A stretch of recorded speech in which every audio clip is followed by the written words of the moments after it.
suis Florentine Raffard, conseillère municipale, et au nom de Monsieur le maire et de toute l'équipe municipale, nous sommes ravis de vous accueillir ce soir pour cette conférence grand public sur le cancer du sein. La ville a souhaité s'engager en faveur du dépistage contre le cancer du sein, et c'est pourquoi nous avons organisé plusieurs événements qui ont jalonné ce mois d'octobre, puisque nous avons eu tout d'abord un concert au beach sur les bords de Marne en faveur de Souffle Rose, jeune association saint-maurienne. Nous avons eu également une marche pluvieuse le dimanche 3 octobre pour sensibiliser tous les présents au dépistage et à l'importance de parler, de connaître le cancer du sein. Et cette conférence clôture cet ensemble d'événements. Et sans plus tarder, je laisse la parole à Monsieur Cornevin, président de l'association Souffle Rose, qui va vous présenter le programme de ce soir. Alors, bonsoir tout le monde. Je suis ravi de vous voir présents ici, là et ici, là. J'attachais beaucoup d'importance à cette conférence. Je fais beaucoup de formation et de prévention en plus de mon métier. Et on a toujours l'habitude, pour essayer qu'il y ait un message qui reste, de donner une notice explicative. Et on parle beaucoup, c'est très médiatisé cet Octobre Rose, qui est très bien.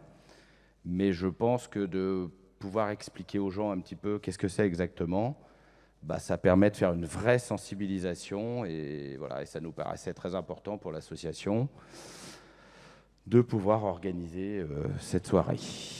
Donc, je pense que... Est-ce que je vous présenterai chacun votre tour. Je remercie bien évidemment l'équipe municipale et je remercie aussi la clinique Gaston Métivet. Je vais donc donner la parole au président de la clinique, le docteur Demey. Merci, bonsoir. Je voulais simplement vous dire que pour nous, cette chirurgie et ce type d'activité est au cœur de nos préoccupations. Je tenais à vous annoncer que nous venons d'ouvrir un secteur spécialisé pour ce genre de pathologie. C'est une aile toute neuve, un étage tout neuf qu'on vient de rénover de 400 mètres carrés, qui permet d'accueillir les diverses spécialités qui interviennent au cours de cette pathologie. Il y a donc les chirurgiens gynécologiques et spécialisés en scénologie, le docteur Guillot notamment. Il y a le docteur Boina qui exerce en chirurgie plastique pour faire de la reconstruction, mais pas seulement. C'est une équipe complète avec l'association, avec des médecins qui viennent du CHIC pour tout ce qui est radiothérapie, chimiothérapie. Et puis, ils vous expliqueront mieux que moi. Et en fait, cette unité de lieu permet d'avoir une action mieux coordonnée, d'avoir une façon de travailler ensemble. Et bien entendu, ce soir, c'est surtout une histoire de dépistage et donc de prévention. C'est le but d'Octobre Rose. On a aussi des radiologues qui sont spécialisés dans le diagnostic du cancer du sein. Et vous savez que plus tôt on fait le diagnostic, mieux c'est pour l'avenir. Notre clinique, vous la connaissez tous si vous êtes tous Saint-Mauriens. C'est une clinique qui est dans la boucle, qui est bien intégrée, qui est une clinique de petite taille. Et de ce fait, on est obligé de sélectionner de bons praticiens parce qu'on n'en a pas beaucoup. Et donc les praticiens qui travaillent chez nous sont des praticiens qui ont des qualités et pour lesquels on a une confiance complète et qui permettent de créer cette structure transversale d'activité globale. Je vais vous passer... Qui est-ce qui commence après le premier? C'est Dr Lohan. Je vous remercie. Donc, je passe la parole à Lohan Nguyen, médecin généraliste à Saint-Maur. Donc voilà, je suis le docteur Nguyen, je suis médecin généraliste à Saint-Maur-des-Fossés depuis 1999. Et j'attends que Damien lance le visuel.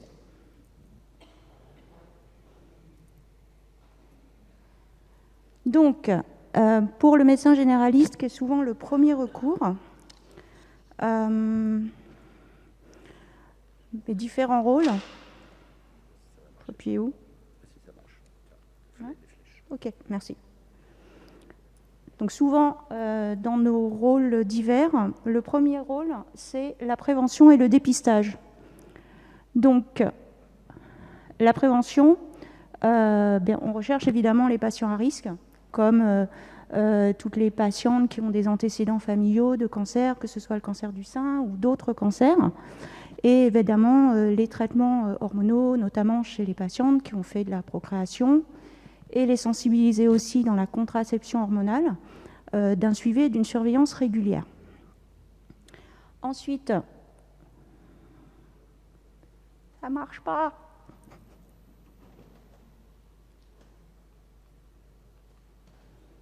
Zoup.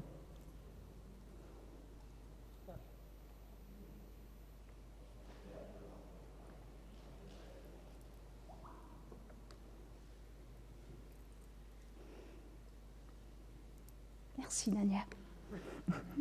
Et ensuite, le dépistage. Alors,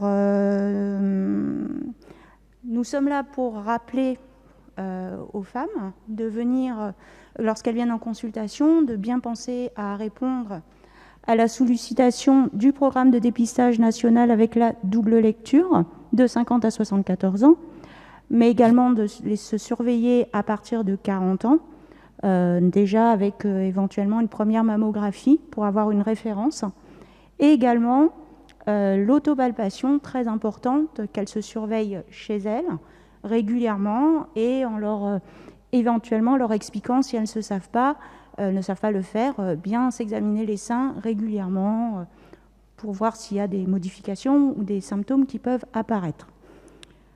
Ensuite, au niveau du diagnostic,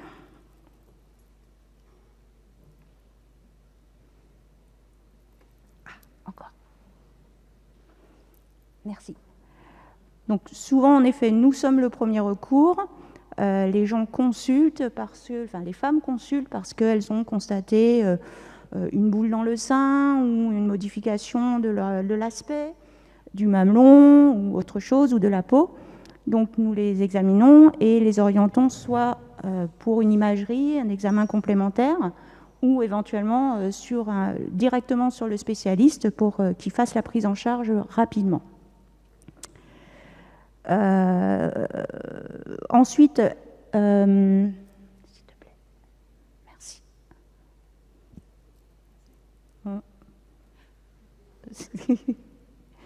Donc, au niveau du traitement, on est un petit peu moins présent dans le sens où il y a une prise en charge par les équipes hospitalières, par les plateformes qui est très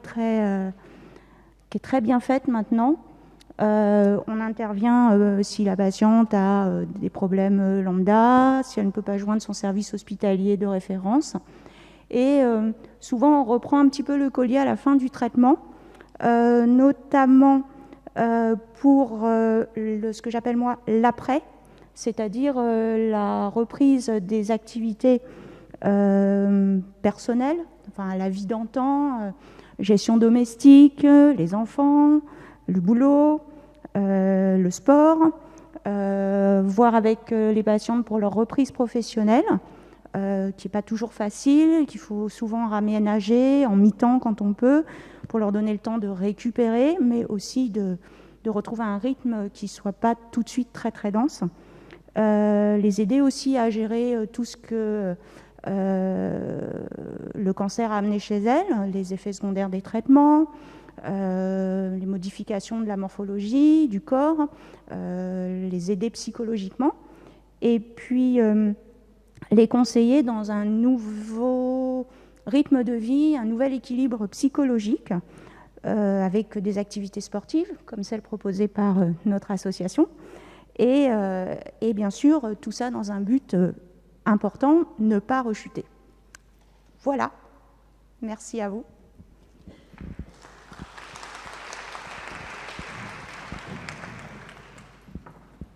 Appuyer dessus. Ça marche tout seul.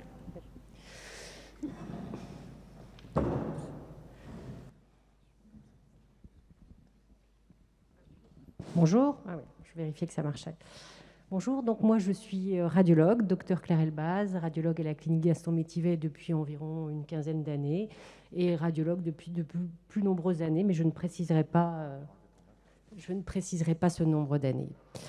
Et donc je vais vous parler du dépistage du cancer du sein qui a été mis en place en France depuis de nombreuses années pour les femmes entre 50 et 74 ans. Cette tranche d'âge a été choisie pour limiter ce dépistage qui est pris en charge à 100% par les caisses d'assurance maladie. 50 ans parce que 2/3 des cancers du sein se développent après 50 ans et par avant parce que les formes de cancer du sein à moins de 35 ans se voient plus dans les formes familiales et dans ce cas-là, on n'a pas besoin de dépistage et sont exceptionnelles. Pas après 74 ans parce qu'elles sont plus rares, mais ça n'empêche pas les femmes de faire des mammographies après 74 ans, même si elles n'entrent pas dans le cadre du dépistage organisé. Ce dépistage et la prévention, c'est la meilleure arme pour lutter contre le cancer du sein. Venir faire une mammographie de dépistage a plusieurs avantages. Dans un premier temps, le coût des clichés de la mammographie sera pris en charge à 100% par votre caisse d'assurance maladie. Donc pour vous, c'est un avantage. La lecture et l'interprétation des clichés va être fait par 2 radiologues, les 2 étant spécialisés en imagerie mammaire. Le premier dans votre cabinet de radiologie et le deuxième dans un centre de deuxième lecture dédié spécialement à la lecture des mammographies où un radiologue spécialisé va voir pendant 2 heures un certain nombre de mammographies et les contrôler.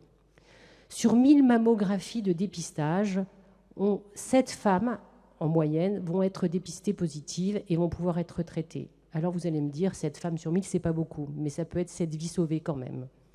993 femmes vont donc être dépistées négatives et vont pouvoir être rassurées. Le dépistage va augmenter les chances de guérison de manière significative. 9 cancers du sein sur 10 qui vont être dépistés précocement vont pouvoir être guéris. La prise en charge précoce va éviter des traitements parfois thérapeutiques lourds ou en tout cas les alléger. On dit que 99% de guérison à 5 ans est possible quand le diagnostic est précoce. Le dépistage a évalué une baisse des décès par cancer du sein entre 15 et 20%. Donc ce dépistage, c'est quoi? C'est effectuer une mammographie. Aujourd'hui, la mammographie, c'est le seul examen capable de dépister les différentes formes sous lesquelles se présente le cancer du sein. Toute la chaîne de réalisation des mammographies et qui effectue les dépistages de cancer du sein est soumise à des contrôles qualité journaliers et tous les 6 mois. Journalier, ça se fait en interne au sein du cabinet de radiologie et tous les 6 mois par un contrôle qualité externe. On contrôle la qualité des radiologues, des manipulateurs qui effectuent le geste, des machines, des écrans sur lesquels nous interprétons les radiographies, de l'ambiance lumineuse de la pièce où nous effectuons les radiographies. Et donc, vous pouvez être rassuré de la qualité de l'imagerie que nous allons vous fournir. C'est important parce qu'on avance, on a des techniques de plus en plus précises et il faut qu'on puisse vous fournir la meilleure machine et la meilleure interprétation. La mammographie va nécessiter une compression et beaucoup de femmes se plaignent de cette compression. Elle est obligatoire pour étaler la glande mammaire et permettre d'avoir une image lisible.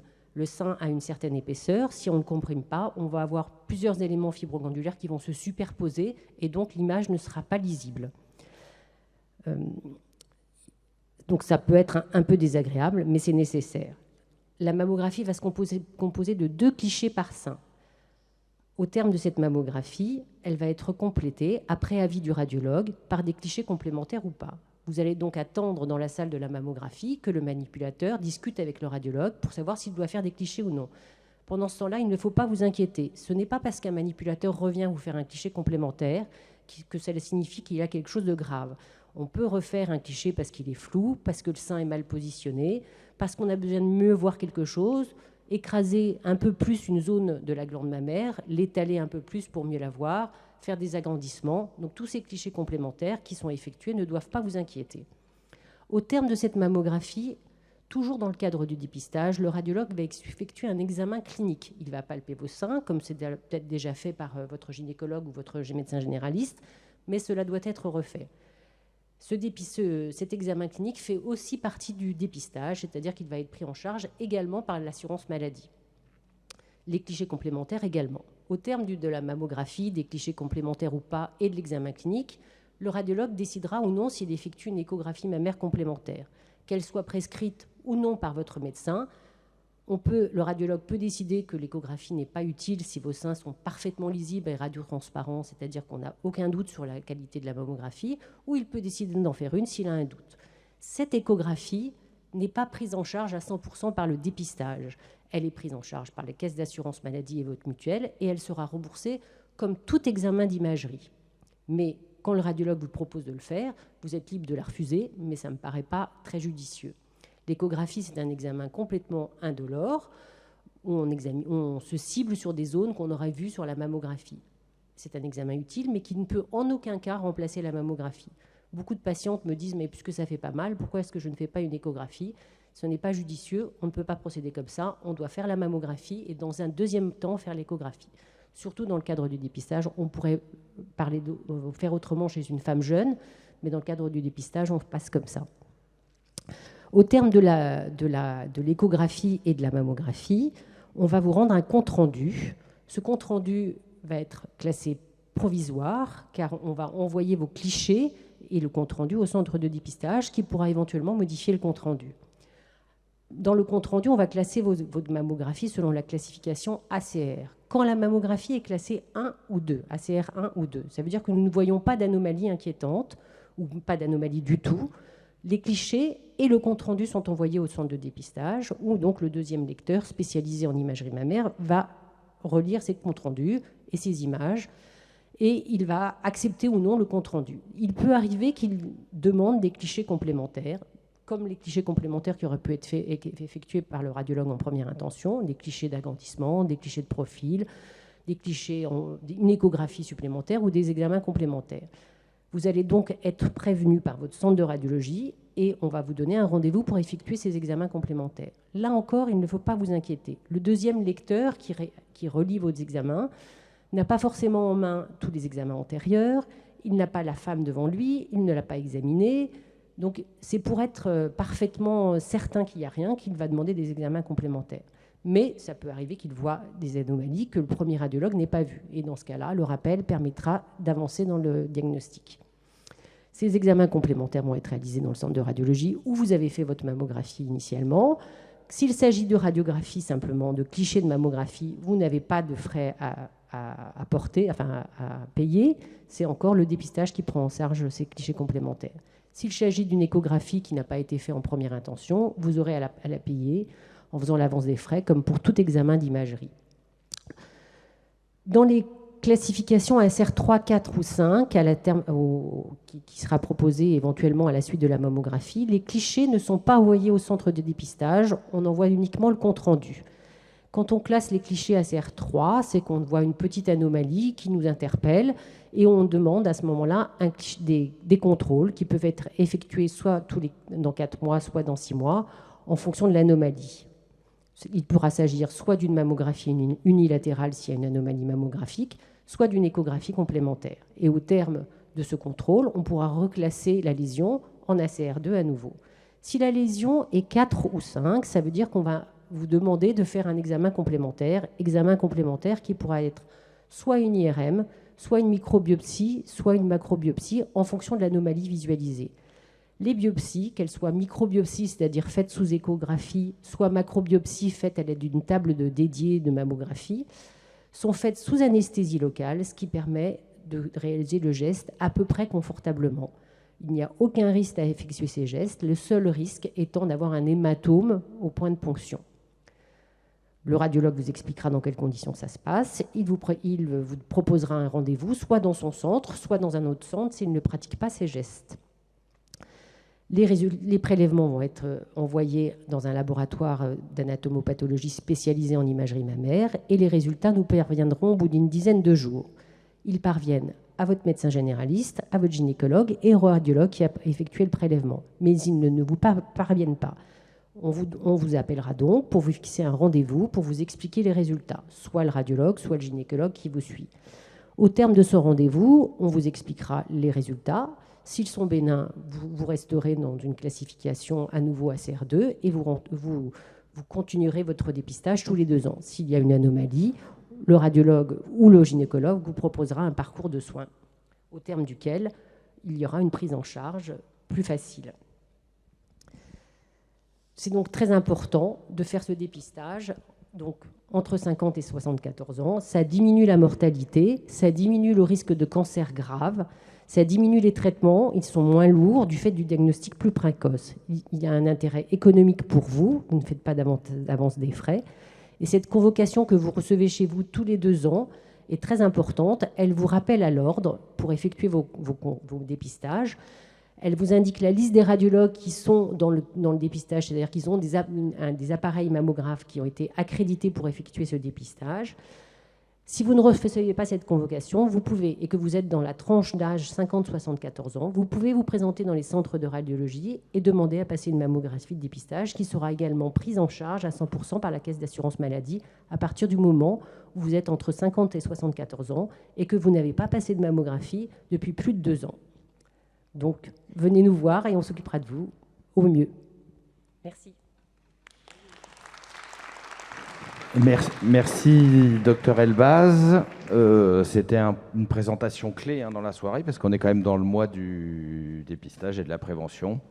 Donc ça peut paraître toujours un petit peu long comme explication, mais on a bien eu tout le processus pour le patient. Et nous allons passer la parole au Dr Guillot. Bonsoir à tous. D'abord, merci à la mairie de Saint-Maur de nous inviter ce soir et à l'association Souffle Rose d'avoir organisé cette soirée. J'ai été invité en ma qualité de gynécologue chirurgien pour parler un petit peu de mon vécu, de mon expérience, de mon parcours. Alors, pardonnez mon manque d'aisance, mais ça fait un petit moment qu'on ne parle pas en public. Oui. Donc j'ai décidé, comme fil conducteur de ma présentation, de m'appuyer sur le cas d'une patiente. Une patiente qui a 42 ans, qui a 2 enfants, qui est mariée et qui, un beau matin, comme toujours, s'examine et puis ressent une masse au niveau de son sein.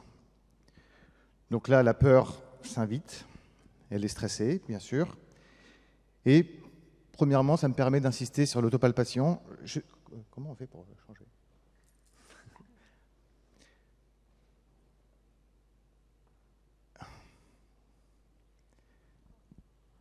Voilà.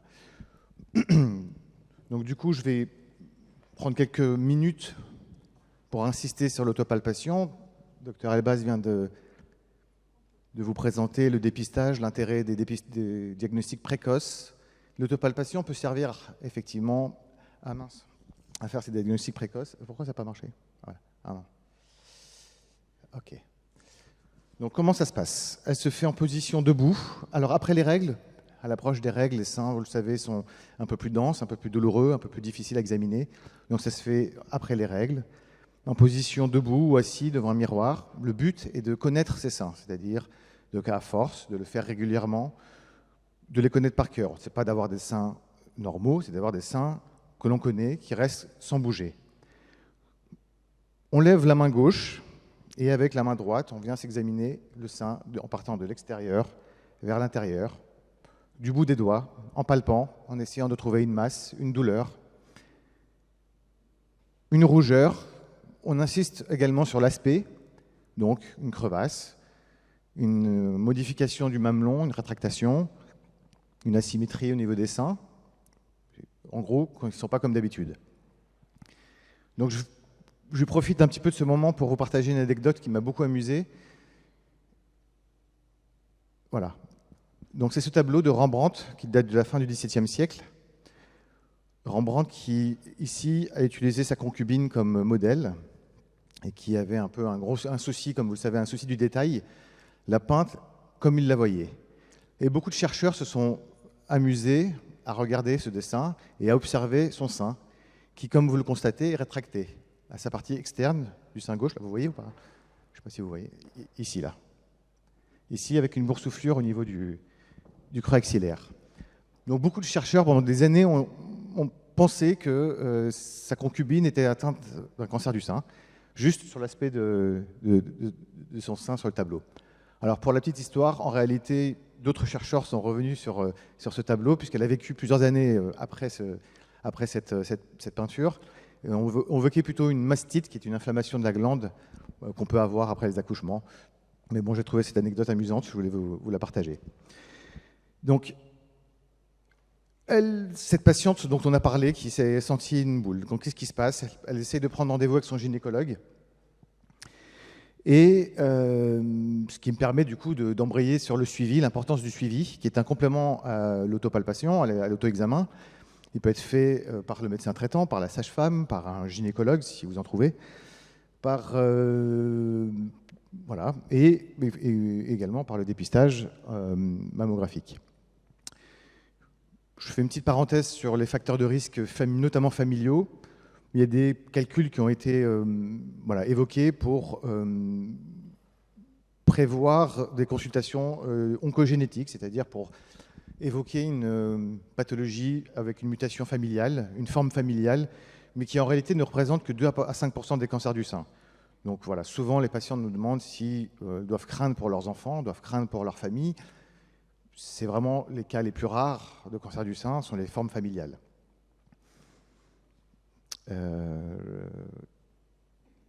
Donc elle se pose beaucoup de questions, cette patiente. Elle se demande qu'est-ce qu'un cancer, elle se demande est-ce qu'elle va guérir, elle se demande pourquoi ça tombe sur elle, elle se demande est-ce que c'est lié à son hygiène de vie, est-ce que c'est lié à la pilule qu'elle a prise. Voilà, toutes ces questions se bousculent. Alors qu'est-ce qu'un cancer? Donc on a 50 milliards de cellules qui se détruisent, qui se renouvellent et qui permettent de notre bon fonctionnement. Ces cellules, parfois, à cause de phénomènes extérieurs et des agressions extérieures, comme le soleil, les virus, le tabac, l'alcool, ou alors des prédispositions génétiques, pardonnez-moi, vont être altérées. La cellule va se modifier, va être abîmée, mais on a un truc qui est bien fait dans le corps, finalement. C'est une espèce de réparation de ces altérations qui fait que finalement les cellules reprennent les organes reprennent leur cours normal. Puis à un moment donné, avec le temps, les mutations s'accumulent, les anomalies s'accumulent, et la cellule cancéreuse prend le dessus et dépasse ce phénomène de contrôle. Donc dans le contrôle, il y a la réparation, mais il y a aussi l'apoptose. L'apoptose, ça veut dire que c'est la police qui vient, qui détruit les cellules qui ne vont pas bien et laisse les cellules qui vont bien continuer. Pardon. Hop là. Alors, j'en suis où? Et donc maintenant plus précisément, qu'est-ce qu'un cancer du sein? Donc c'est ce phénomène qui a lieu au sein des tissus mammaires. Les tissus mammaires sont composés, on va caricaturer, mais en priorité de canaux, les canaux qui permettent la lactation. Et à la racine de tous les canaux, il y a les lobules que vous voyez ici, qui sont les racines. La grande majorité des cancers du sein naissent aux dépens des canaux. C'est pour ça que ça s'appelle les carcinomes canalaires. Vous entendez certainement ce mot assez régulièrement. Une autre majorité sont les carcinomes lobulaires. Donc, ça dépend de l'endroit où ils naissent dans le sein, finalement. Et le cancer peut être in situ. Donc, in situ, ça veut dire qu'il reste localisé dans le sein. Il ne va pas ailleurs. Il ne dépasse pas la membrane de la cellule. Il reste confiné. Le terme qui... Et s'il va au-delà, donc on arrive à ce stade-là, c'est là où il devient infiltrant. Donc on a le carcinome in situ et le carcinome infiltrant, et c'est là qu'on parle de cancer du sein. Et malheureusement, comme toutes cellules cancéreuses, elles peuvent migrer ailleurs, et c'est là qu'on parle de métastase. Et quand elles vont ailleurs, c'est souvent par la voie sanguine ou lymphatique.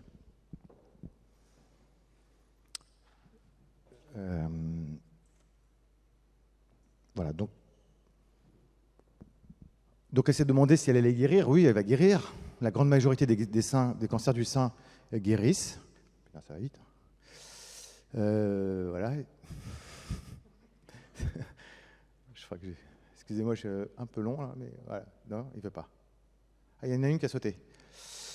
Donc, alors on va parler de la pilule, parce qu'elle s'est posé cette question-là. Elle s'est dit, c'est à cause de la pilule. C'est une question qui revient souvent, c'est-à-dire, docteur, est-ce que c'est à cause de ma pilule, de mes traitements hormonaux que j'ai pris, etc. Bon, alors, en pratique, sur la pilule, globalement, ça n'augmente pas le risque de cancer du sein.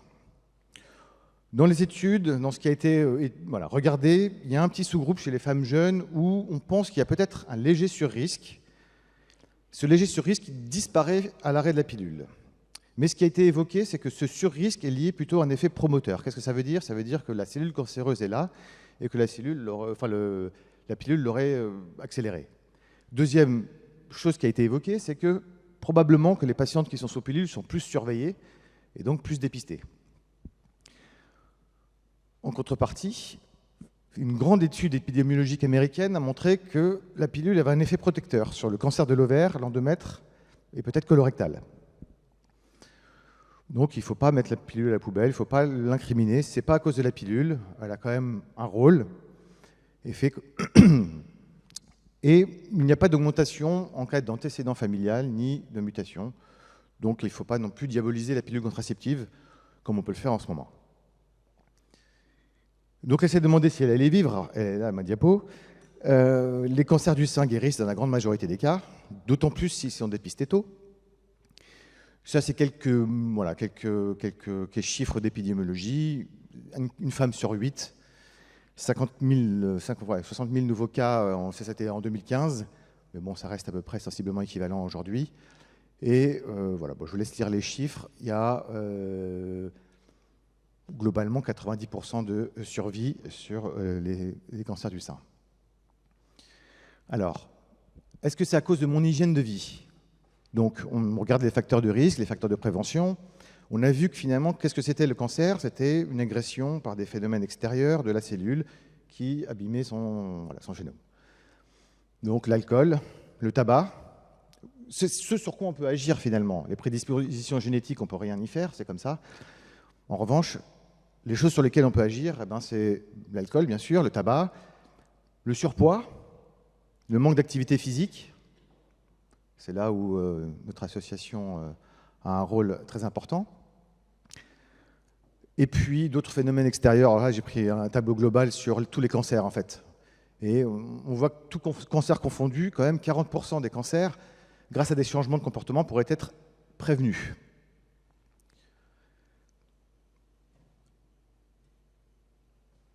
Alors, j'en suis où? Donc elle se pose plein de questions, elle rentre chez elle avec son diagnostic de cancer, elle a eu sa biopsie, bien sûr son monde s'écroule, son univers va changer, mais pas seulement son univers, aussi celui de son entourage. Vous avez tous été de près ou de loin en contact avec quelqu'un qui a eu un cancer du sein. Et l'entourage, finalement, que ce soit les enfants, la famille, les maris, va évoluer. Ce n'est pas forcément ceux que vous pensez au départ comme étant proches, qui seront là en bout de course, et pas forcément ceux que vous pensez être loin ou pas proches de vous, qui ne seront pas présents dans votre parcours. L'entourage a une place importante. Il faut leur parler, bien sûr, évoquer vos peurs, vos craintes. Et il y a un changement de rôle. Mais tous les proches ont un rôle important pour accompagner, conseiller et réconforter.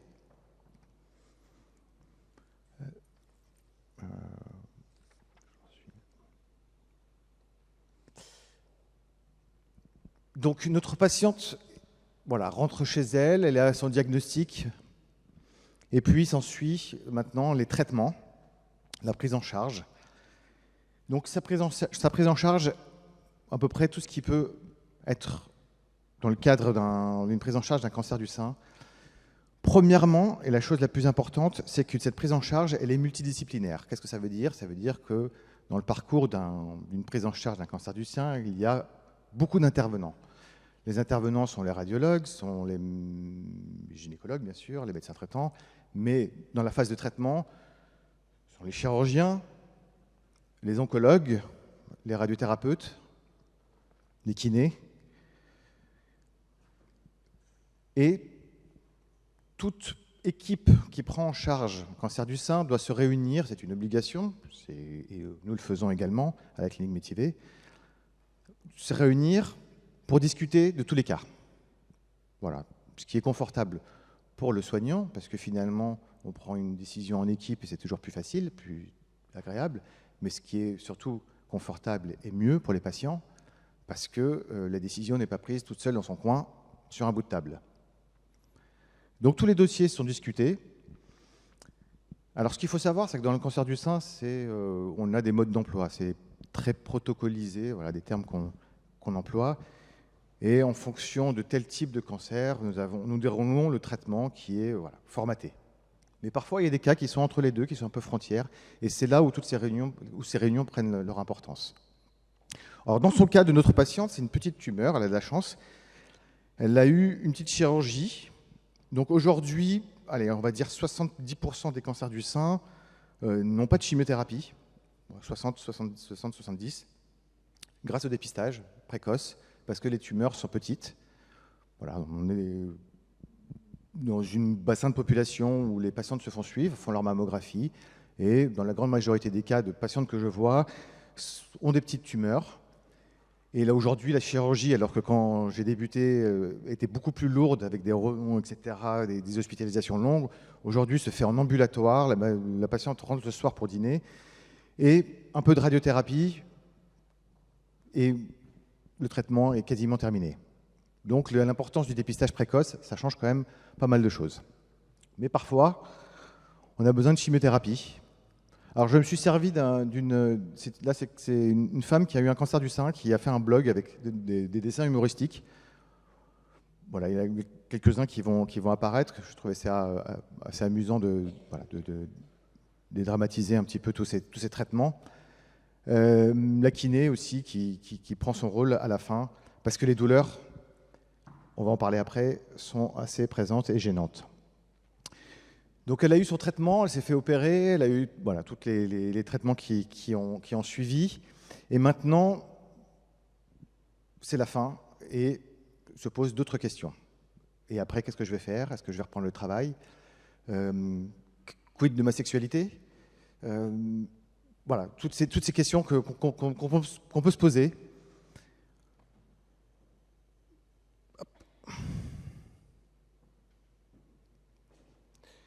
Non, oui, et surtout, avant ça, il y a aussi surtout le suivi.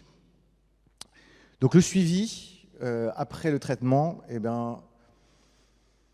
c'est une surveillance tous les 6 mois par les équipes chirurgicales et oncologiques. C'est un changement de son mode de vie, de son alimentation, de faire du sport, d'arrêter les toxiques, le tabac, l'alcool, etc. Et puis il va se poser des questions sur sa contraception. Malheureusement, après cancer du sein, on ne peut plus utiliser des contraceptions hormonales, donc ce qui réduit quand même le champ des possibilités. Il nous reste le stérilet non hormonal au cuivre ou les méthodes définitives que sont la vasectomie pour messieurs et la ligature de trompe pour madame, pour la patiente. De plus en plus d'hommes font des vasectomies aujourd'hui, chose qui n'était pas le cas il y a 10 ans. Il y a 10 ans, mais voilà, aujourd'hui, maintenant, les hommes sont un peu plus impliqués. Se pose aussi la question de la fertilité. Je vais dire 2 mots sur la fertilité. Aujourd'hui, chez les patientes en âge de procréer, ça veut dire d'avoir des enfants, on prévoit, avant les traitements qui peuvent altérer la fertilité, de congeler des ovocytes, c'est-à-dire de prélever quelques ovocytes et de les mettre au congélateur, enfin pas chez soi, dans des centres spécialisés, et de les réutiliser plus tard, après la fin des traitements. Et je remets encore un petit mot sur Soflorose, qui a aussi sa place dans le suivi, parce que c'est la réhabilitation, la reprise par le sport, par le chant, par les mouvements, par le yoga, par tout ce qui s'ensuit, tout ce qui peut aider les patientes à récupérer finalement une vie normale. La sexualité, un mot important. On n'en parle pas beaucoup. On n'en parle pas beaucoup en consultation. Voilà, on est très technicien. On connaît, je pense, assez bien les traitements, ce qu'il faut faire, la chirurgie, les soins de chimiothérapie, de radiothérapie, etc. Mais tout ce qui va autour, c'est plus difficile, c'est plus compliqué. Il n'y a pas de formation particulière, enfin, en tout cas, dans mes études, on n'en parlait pas beaucoup, mais c'est quelque chose qui est important. Pourquoi un trouble de la sexualité? Parce qu'il y a une fatigue, ce n'est pas une fatigue, on a mal dormi, c'est une vraie fatigue profonde qui peut durer plusieurs années après les traitements, et donc effectivement qui peuvent avoir un impact sur la sexualité. La baisse de la libido, parce que les traitements ont eu un impact, et puis puis la fatigue, effectivement, joue aussi un rôle. Les douleurs, on en a parlé. Les douleurs à la fois lors des rapports, parce que la ménopause précoce, ce que je vous en parlais, peut altérer la fertilité, peut altérer les hormones naturelles. Donc finalement, la ménopause peut arriver plus précocement, et donc peut s'ensuivre des douleurs lors des rapports, des sécheresses vaginales, etc., pour lesquelles il y a des traitements, il y a des solutions. Mais ce qui est important, finalement, c'est la communication au sein du couple.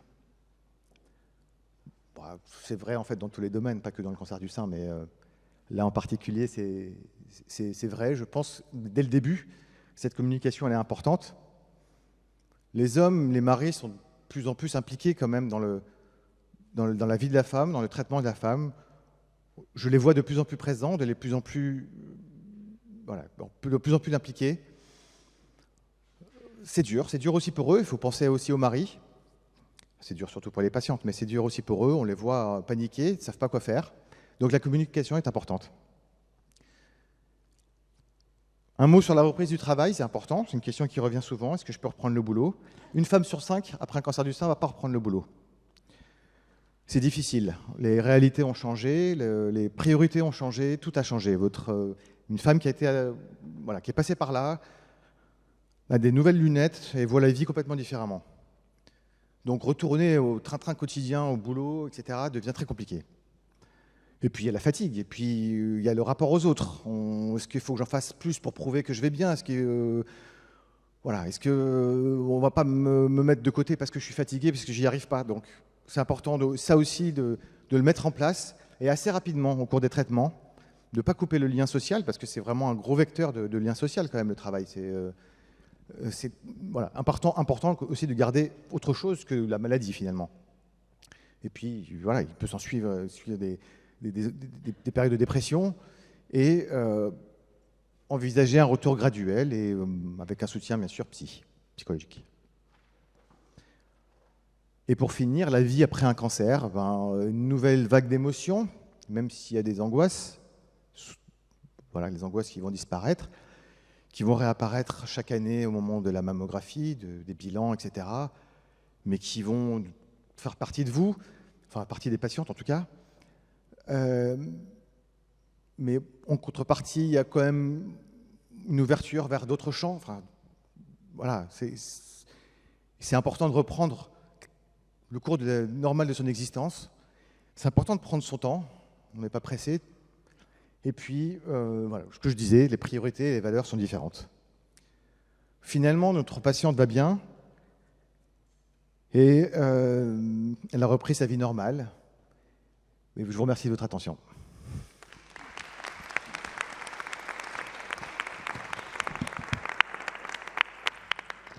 Merci beaucoup Eric de ce très bel exposé. Heureusement que les médecins ont perdu l'habitude de parler en public. On va passer la parole au docteur Mallory.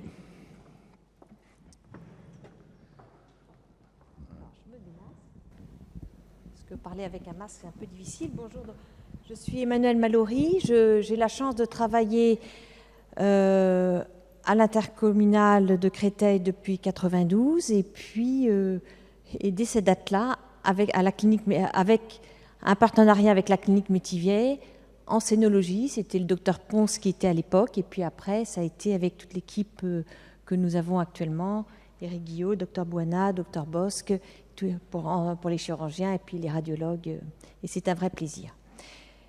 Donc je vais vous parler, moi, des traitements. On a parlé beaucoup de prévention, de diagnostic précoce, du parcours de cette chère patiente. Les traitements, 3 grands traitements: la chirurgie, la radiothérapie et la chimiothérapie, mais pas que. Le docteur Loriguet vous en parlera. Maintenant, il y a d'autres petites surprises. Ce sont des traitements qui existent depuis longtemps. La chirurgie, les Égyptiens, 3500 ans avant Jésus-Christ, en parlaient déjà. La radiothérapie, c'est quand même plus récent. 1896, c'est Becquerel. Et la chimiothérapie, c'est un des bénéfices de la guerre 14, c'est les gaz moutarde qui ont permis de développer la chimiothérapie. Alors, moi, je vais m'axer sur la radiothérapie. Qu'est-ce que c'est ? La radiothérapie externe, c'est un traitement par des rayons X C'est fait par des photons de haute énergie qui sont produits par des accélérateurs linéaires. Les accélérateurs linéaires, ce sont des grosses machines. Ces rayons vont traverser la peau pour traiter la zone à traiter. Dans le cancer du sein, il y a 2 grandes indications. En l'absence de métastase, on va traiter le sein, mais aussi, dans certaines indications, les aires ganglionnaires qui drainent le sein, c'est le cou, en fait, le creux suisse et sous-claviculaire, la chaîne materne et parfois le creux axillaire. Malheureusement, comme le docteur Guillaume vous a dit, il y a parfois des métastases. La radiothérapie a aussi son indication. Pour le traitement, souvent, c'est les métastases cérébrales, osseuses et ganglionnaires. Elle va pouvoir cibler cette métastase pour la traiter pour des traitements antalgiques, mais pas que. On va en parler. Donc l'intérêt, il est très clairement démontré dans le cas du cancer du sein localisé. Plusieurs méta-analyses, ça diminue de plus de 75% le risque de rechute et ça améliore la mortalité de 18%. Donc elle est clairement indiquée, pas dans tous les cas, mais dans la majorité des cas, on la personnalisera.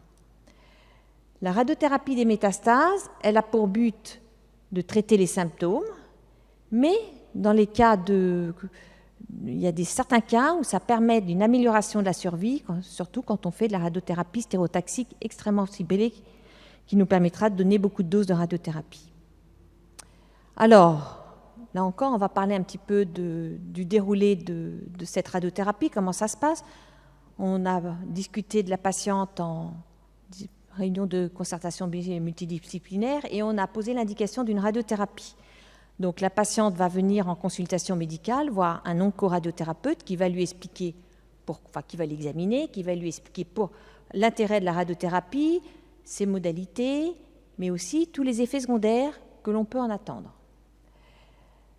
Il va prescrire le traitement, puis après, la patiente va avoir un rendez-vous de scanner dosimétrique. Ce scanner dosimétrique, en fait, c'est un scanner en position traitement qui va après être envoyé, c'est le fan club du SIC qui vous dit bonjour, que vous connaissez, certains connaissent peut-être, et notre nouvel appareil, l'Alcyon. Ce scanner va être transféré sur les consoles de dosimétrique et nous, notre travail, c'est un petit travail d'artiste, de peintre, où on va cibler tous les organes à risque. Donc là, ici, je vous ai mis les aires ganglionnaires, le sein, non, les organes à traiter, les aires ganglionnaires, le sein, mais on va aussi délimiter les organes que l'on veut éviter, le cœur, le poumon, la moelle épinière et l'œsophage. Ensuite, c'est un travail d'équipe, et c'est là, vous ne les voyez pas en général, mais on travaille beaucoup main dans la main avec les radiophysiciens. Les radiophysiciens, eux, vont faire des calculs de dose pour bien traiter la zone à traiter en essayant d'épargner au maximum les organes à risque. Donc là, vous avez une dosimétrie classique où on donne toute la dose au sein et on essaye d'éviter le poumon et le cœur.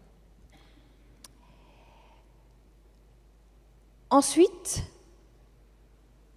on valide le traitement et toutes les données sont envoyées par voie informatique à notre appareil de radiothérapie et puis vous allez être traité. Les traitements, il va y avoir plusieurs modalités de traitement. Ce sont des séances de 10 minutes quotidiennes. Et là, il y a encore, ça peut être sur 5 jours, ça peut être sur 15 jours, ça peut être sur 5 semaines, ça peut être sur 7 semaines. Et bien entendu, après, pendant les traitements et après les traitements, vous serez suivi pendant les traitements pour voir la toxicité, puis après le traitement pour voir aussi les effets secondaires et puis évaluer la situation clinique. Malgré tout le soin apporté à votre dossier, il y a quand même parfois des effets secondaires.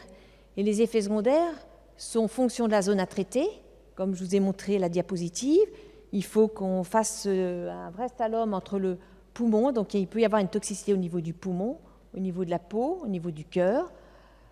Quand on traite des métastases aussi, elles peuvent se trouver près de l'intestin, quand ce sont des métastases du rachis, au niveau du cerveau, fonction de la technique comme je vais vous le dire, on va beaucoup évoluer dans les techniques en étant le plus économe possible sur les tissus, les organes à risque, de la dose, des autres traitements associés, parce que parfois on peut y associer de la chimiothérapie, de l'immunothérapie, et de la sensibilité propre à la patiente. Tout le monde ne va pas réagir de la même manière. Alors, les nouveautés.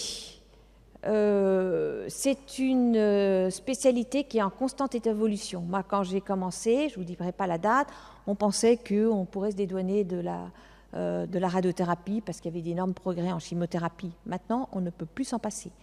On a fait des progrès, en fait, surtout grâce à toutes les données informatiques, parce que maintenant, ce sont des logiciels qui vont calculer la dose.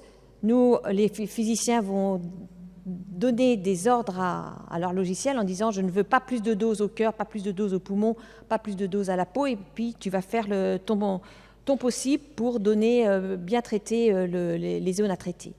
C'est ce qu'on appelle les irradiations avec des modulations d'intensité. Maintenant, c'est ce qu'on développe de plus en plus.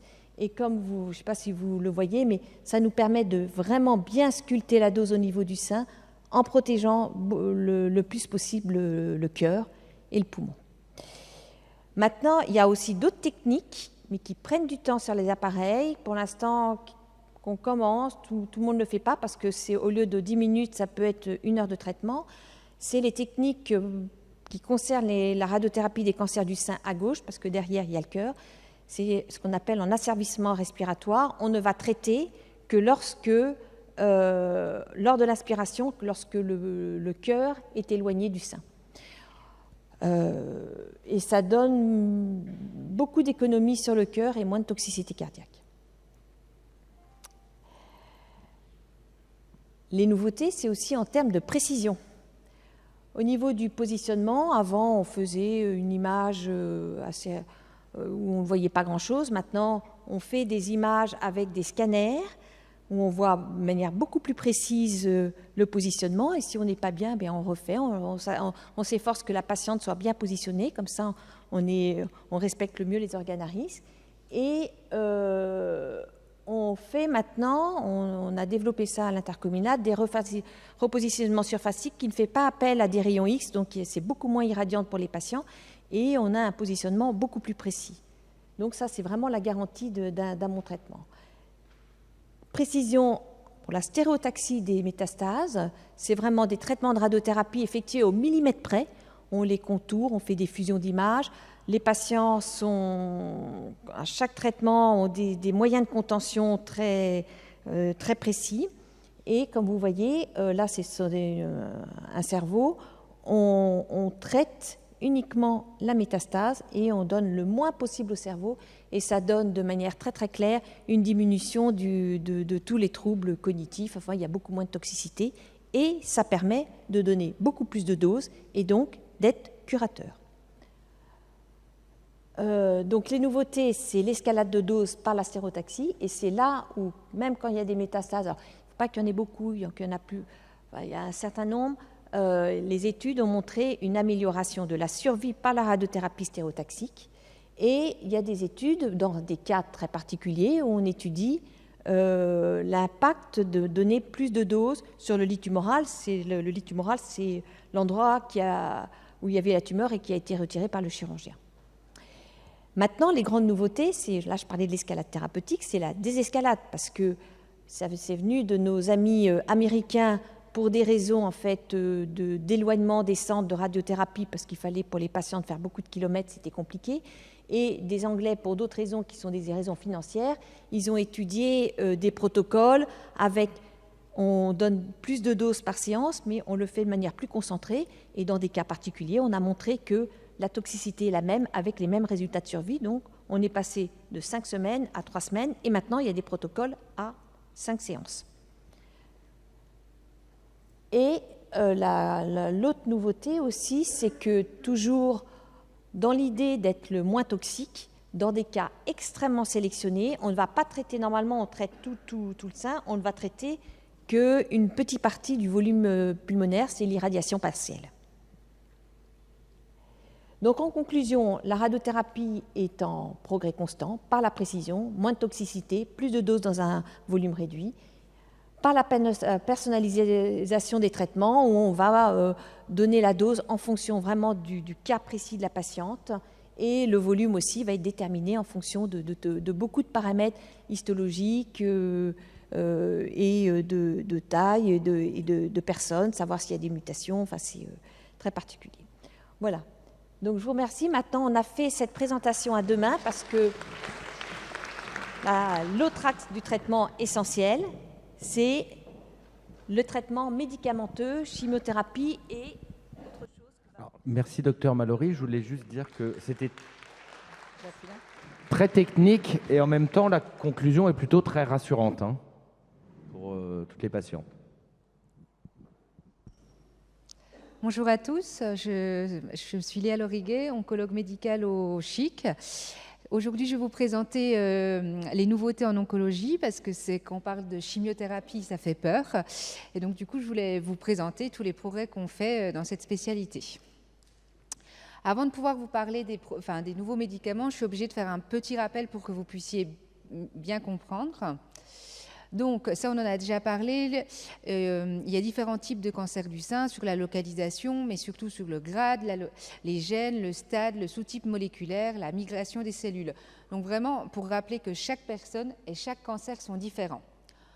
En fait, on va surtout classer, et c'est comme ça qu'on distribue les thérapeutiques, on classe les cancers selon leur récepteur cellulaire. Pour vivre, une cellule, elle a besoin d'être stimulée. Et donc, les cellules cancéreuses, elles ont besoin d'être stimulées. Donc, on a le cancer hormonodépendant, et pour survivre, proliférer, ce cancer a besoin des hormones, les récepteurs au progestérone et œstrogène. On a aussi les cancers dont les récepteurs expriment HER2, donc ça c'est un gène qui est impliqué dans la prolifération cellulaire. Si le récepteur HER2, enfin la protéine vient et les cellules s'amplifient, voilà. Et le cancer triple négatif, il n'a aucun récepteur sur sa cellule. Ça représente 10 à 15 des cancers et c'est plutôt un cancer chez la femme jeune et souvent d'origine génétique. Je sais qu'il a souvent mauvaise presse, mais maintenant, avec tous les nouveaux médicaments, voilà, on va pouvoir avoir moins peur de ces cancers. Il y a différents types de prise en charge. Vous avez la prise en charge néoadjuvante, donc ça, c'est quand on fait de la chimiothérapie avant la chirurgie. En fait, ça sert à réduire la tumeur, à améliorer le résultat esthétique, éviter la dissémination des cellules. Après, on a ce qu'on appelle la phase adjuvante, c'est-à-dire que c'est après la chirurgie. Ça sert à diminuer le risque de récidive ou alors éliminer les microcellules.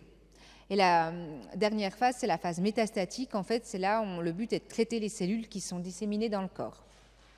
Donc, les nouveautés pour le cancer du sein hormonodépendant, donc c'est celles qui ont besoin des hormones pour vivre. En phase adjuvante, c'est vraiment la nouveauté, c'est la place des tests génomiques. C'est avant, quasiment tout le monde avait de la chimiothérapie, même si la chimiothérapie, on sait que ça guérit, c'est quand même très toxique, ça peut des toxicités cardiaques, enfin voilà, c'est pas non plus anodin, ça marque les patients. Et donc, si jamais on peut éviter la chimiothérapie pour ce type de cancer en plus qui répond, enfin c'est pas le cancer qui répond le plus à la chimiothérapie, les tests génomiques ont vraiment toute leur place. En fait, ça permet de réduire le risque de récidive pour éviter la chimiothérapie. Si jamais on correspond dans un certain intervalle, on sait que le risque de récidive il est bas et donc il n'y a aucun intérêt à faire de la chimiothérapie. En fait, on analyse dans la tumeur différents gènes. Par contre, tout le monde n'est pas éligible, c'est certaines personnes et certaines personnes et certains stades. Mais en tout cas, ça permet surtout pour les femmes ménopausées, pour une grosse partie maintenant, d'éviter la chimiothérapie. Et pour la phase métastatique, donc quand le cancer s'est disséminé, maintenant, on n'a plus tout de suite chimiothérapie, on a d'autres thérapeutiques et c'est surtout l'hormonothérapie et ce qu'on appelle les anti-CD4/6 qu'on donne. On ne donne pas tout de suite la chimiothérapie, donc ça permet d'avoir surtout une amélioration de la qualité de vie. Vous n'êtes pas tout le temps en hôpital de jour et les effets indésirables sont quand même beaucoup moins importants. Quand on parle d'hormonothérapie, souvent les patientes ont peur en se disant « moi je ne veux pas des hormones ». C'est un abus de langage. En fait, l'hormonothérapie, on bloque les récepteurs des hormones. Donc, on ne vous donne pas des hormones. Pour le cancer du sein HER2, donc en phase néoadjuvante, ça, c'est des cancers qui répondent très bien à la chimiothérapie. Donc, sauf si c'est des tout petits cancers, à partir d'un certain stade, maintenant, toute patiente ou patient ayant un cancer HER2 va avoir de la chimiothérapie avant son cancer, avant sa chirurgie. Et en plus, ça va nous permettre, même si la chimiothérapie a bien marché, s'il reste un petit peu de cellules après la chirurgie, on va vous redonner un traitement avec de la chimiothérapie et une thérapie ciblée sur le récepteur HER2 en fait. Et en phase métastatique, ça c'est un cancer aussi qui avait très mauvaise presse. Et il y a 2 nouvelles molécules qui sont arrivées en 3e ligne. Bon, le tucatinib et le deruxétan. Ça a tellement fait de progrès, enfin des tellement bons résultats que le deruxétan va passer en 2e ligne et va même maintenant, je pense, passer en 1re ligne. Voilà, donc c'est toutes des nouvelles molécules qui arrivent et qui nous permettent de diversifier nos offres thérapeutiques. Pour le cancer du sein triple négatif, tout le monde parle de l'immunothérapie, tout le monde veut de l'immunothérapie, mais malheureusement, dans le cancer du sein, l'immunothérapie, ça ne marche pas trop. On ne sait pas encore pourquoi. Le seul cancer où ça pourrait marcher, c'est les cancers triple négatifs, donc ceux qui n'ont aucun récepteur au niveau de leurs cellules. Donc l'immunothérapie, en fait, on utilise vos cellules, on va injecter des traitements qui vont stimuler vos cellules immunitaires et qui vont combattre la maladie. En fait, ce n'est pas notre chimio qui tue les cellules cancéreuses, c'est votre système immunitaire, en fait. C'est aussi mieux toléré en fait. Donc en phase néoadjuvante, donc avant la chirurgie, ça c'est la nouveauté du mois de septembre. L'essai qui est sorti, c'est que l'immunothérapie couplée à la chimiothérapie, ça améliore vraiment la réponse après l'opération, c'est-à-dire qu'il restera quasiment plus rien dans votre sein. Le problème, c'est qu'il faut avoir quand même certains marqueurs pour pouvoir bénéficier de l'immunothérapie et ça, tout le monde ne les exprime pas en fait. Et en phase métastatique, je pense que, pour ceux qui ont été concernés, c'est ce médicament, le Trodelvy, qui est arrivé en 3e ligne, qui a eu des résultats exceptionnels et qui était en rupture de stock en fait. Donc il y a eu énormément d'associations de patients, de cagnottes litchi, ça a été assez dur pour les patientes qui se sont beaucoup endettées pour aller en Allemagne se faire traiter. Il y a eu des collectifs de patientes, voilà. Et en tout cas, maintenant, elles ont gagné. Il y a eu un réapprovisionnement et il va pouvoir. Maintenant, on arrive quand même à l'obtenir beaucoup plus facilement. Donc. Et la dernière chose pour les cancers triple négatifs qui sont importants, c'est par exemple. Dr Eric Guillot en a parlé, c'est la mutation des gènes. C'est vrai que ça représente très peu de patientes, mais en tout cas pour ces patientes jeunes qui sont mutées, qui ont une mutation et dont le cancer est responsable, maintenant il y a des thérapeutes, des nouveaux médicaments qui arrivent après une chirurgie qu'on peut donner. Donc maintenant, les patientes, alors ça sera les patientes qui ont un cancer triple négatif jeunes vont avoir une consultation d'oncogénétique en fait. Donc pour le futur, c'est pour ça que la science, c'est très important, les recherches, c'est, même si je suis oncologue et donc la chimiothérapie, c'est un peu mon dada, il y a quand même beaucoup plus, on essaie de l'éviter le plus possible, on va essayer de mettre de l'hormonothérapie en situation néoadjuvante pour les cancers qui le peuvent, pour voir si on fait mieux que la chimiothérapie. Pour les cancers HER2, c'est ce fameux médicament, le deruxécan, qui va bientôt, je pense, arriver en 1re ligne. Il faut qu'il y ait un essai au corps qui le valide. Et est-ce que l'immunothérapie dans les cancers triple négatifs aura des résultats aussi bons que dans les autres cancers? On l'espère, en fait. Mais voilà, pour le moment, c'est encore en point. C'est des questions. Donc si vraiment on devait garder quelques messages, c'est qu'il y a des innovations pour tous les cancers, pour toutes les phases et pour tous les âges. Donc on arrive vraiment maintenant vers une médecine personnalisée. Donc il ne faut pas écouter, c'est très bien, mais il ne faut pas écouter ce que sa voisine va dire, la tante, chaque personne est différente, c'est votre cancer, voilà, tout est différent. Il faut aussi savoir garder raison, comme le Trodelvy, en fait le délai entre quand une étude sort, quand elle va avoir l'autorisation et après, quand on va avoir le remboursement, il peut se passer 1 an et demi en fait. Donc c'est vrai que des fois, il y a des grandes avancées, tout le monde en parle et dans la presse, les patients elles attendent et en fait, il y a quand même vraiment beaucoup de délais. Comme je vous l'ai dit, chaque personne est différente, donc du coup, quand vous voulez prendre des informations, quand les patients veulent prendre des informations, c'est bien de prendre auprès de son équipe ou alors sur les bons sites, vers les associations, mais de ne pas trop écouter tout ce qui se passe autour, même quand vous, par exemple, si vous avez qui font de la chimiothérapie et qu'il y a la voisine à côté qui va raconter que ci, que ça, c'est bien de se soutenir, mais c'est vraiment de garder, de ne pas pas s'inquiéter et de plutôt demander vraiment des informations auprès de votre équipe, parce que tout le monde est différent. Voilà.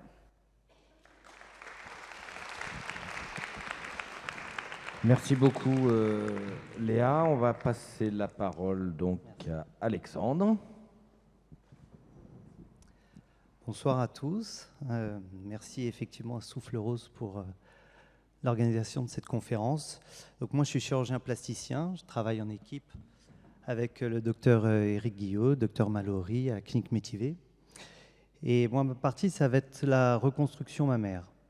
Alors oui, je suis désolé, il va y avoir quelques photos de patientes. Je ne sais pas si les personnes sont un peu sensibles, peut-être voilà, faire un peu attention.